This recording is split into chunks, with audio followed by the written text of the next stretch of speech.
In this video, we're going to go over how you can teach your dog some basic commands. Sit, lay down, sit up, and stand. Now, I'm a big believer in using fun command words. I've talked about this in other videos. Dogs are the only animal on the planet that can read human facial expression besides other humans. And so if you come up with funny command words, it's an added motivator for your dog, and we're going to stress this in class. Now, sit or come or stand, those are pretty generic terms, and there's nothing wrong with using those. I used to start doing it, like for me, this position I call crash. That's what the word I'm going to use for this one.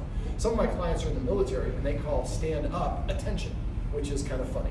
So basically, what you want to do is you want to get the treats first. Now, we're going to teach you how to do 4 commands all at once, bang, bang, bang, bang. You want to make sure if you're doing 4 commands that you have about 6 treats and you want to have them in your hand. A lot of people like give the dog the treat, then go to their treat pouch or in their futzing around. The timing is really, really important, so you want to have these ready to go. 11, come. Remember, every time the treat goes in the dog's mouth, they should hear the command word and exclusively the command word immediately after. And try to avoid saying, come, or sit. You can say that if you want, but you need to always say it. Being consistent makes it easier for the puppy to learn. Now, when you're doing this, normally I like to use my hand like this because it looks like I have something in my hand. But in this particular exercise, when we're first starting to do it, I'm going to hold it between my thumb and forefinger like this.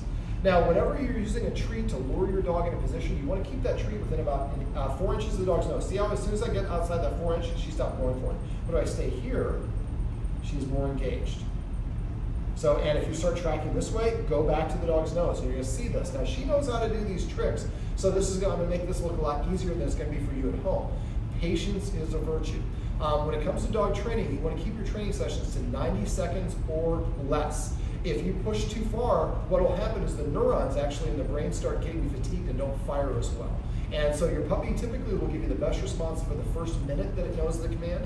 The second minute, you'll start getting some failures. By the time you get to the third minute, you'll get more failures than you will have success. So that's why we always want to end on a good one and keep it to about 60 to 90 seconds, unless you're doing an exercise like the stay, where you actually have to go for longer than 60 seconds or 90 seconds. All right, so what I want to do, first of all, and a couple little tips, well, I'll go through the tips for the lay down in a minute, but remember the video, we already talked about passive training. If your puppy has difficulty laying down or doing any of these commands, passive training is a wonderful way to supplement that.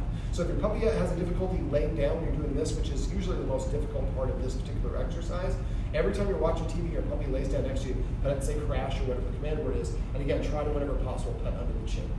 Okay, all right, so I'm going to just toss a treat to get her to stand up.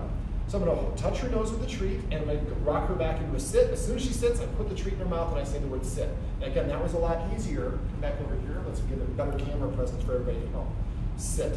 So what I'm trying to do is I'm not going vertically this way, I'm not going horizontally, I'm going in a crescent shape. So I'll show you again. Sit.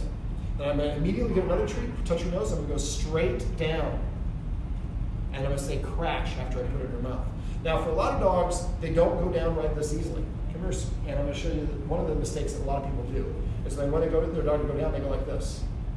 See how she went forward? Because I went at an angle. You want to go just down. Now, that you're already cheating. You're going too far ahead. All right, so let's do it again. We're going to do sit and then down. So sit first. Sit. Grab another treat right away. Go straight down. Crash. Then I want to keep one, and I want to go up. And I'm calling it up instead of sit because it's going from a different direction. Up, and then I hold my hand out flat with the last treat, and I stand. Now, stand is something a lot of people disregard, but if you're at the vet's office or something you need your dog to get up, that's a very helpful one to actually have. Now, I'm going to wait for her to SIT, and I'm going to reward her, and this is a version of passive training. Sit. Now, that's really probably more manding right there because she can smell that I have treats in my hand, and she knew if I do sit, that usually gets me a treat, so I'm going to offer that. This is a wonderful way to teach your puppy good manners. So, when you're doing this, now the one that's most difficult, like I said, is laying down. So for some dogs, if that's the case, sometimes when we go like this, if you start going down and your dog gets up out of a sit, then immediately bend your elbow away. That's your way of saying that's not what I wanted. Go back to it up. There we go. Just do a stand. There we go. So, and then I release it saying crash. Now, a couple other things that you might want to do is sometimes, come here, 11, let's, again, better camera presence. Sit. So if your dog won't do it, sometimes it helps if you do a zigzag this way in front of your dog, or you push or pull towards your dog. So each dog's gonna be a little bit unique. Now, one other little trick that you can use if your dog really has difficulty laying down. Now, also, before I tell you the trick, be aware of your environment. If your dog doesn't like to lay down, are you on a hardwood floor? Some puppies don't like the coolness of the hardwood floor, especially during the winter. Also, what if somebody is using a hairdryer in the next room? That could be causing the dog to get a little bit fearful or anxious. And they want to be standing if they're not comfortable, so they can immediately go to a run. So if your dog is having difficulty, take note of your environment. There might be some other reason that it doesn't want to do it. 11. So one of the things, the tricks that we do is we get like a chair or a stool where it has a bar going across that's about this height. So I'm going to use my hand to simulate, because I didn't forethink to have one here in the shop, which would make it easier. Let's say, so what I do is I go underneath the stool, I go like this, and I'm trying to get the dog to go, there we go. So as soon as it lays down, I pop the treat in its mouth and I say the word crash. Now, I like to use the word crash. Some of my clients say the word chill. We have one client that they really like baseball, they call it slide. Coming up with a fun command word, like I said, can be a nice way to add extra motivation for your puppy. All right, well, this is how you can teach your puppy how to sit, lay down, sit up, and stand on command.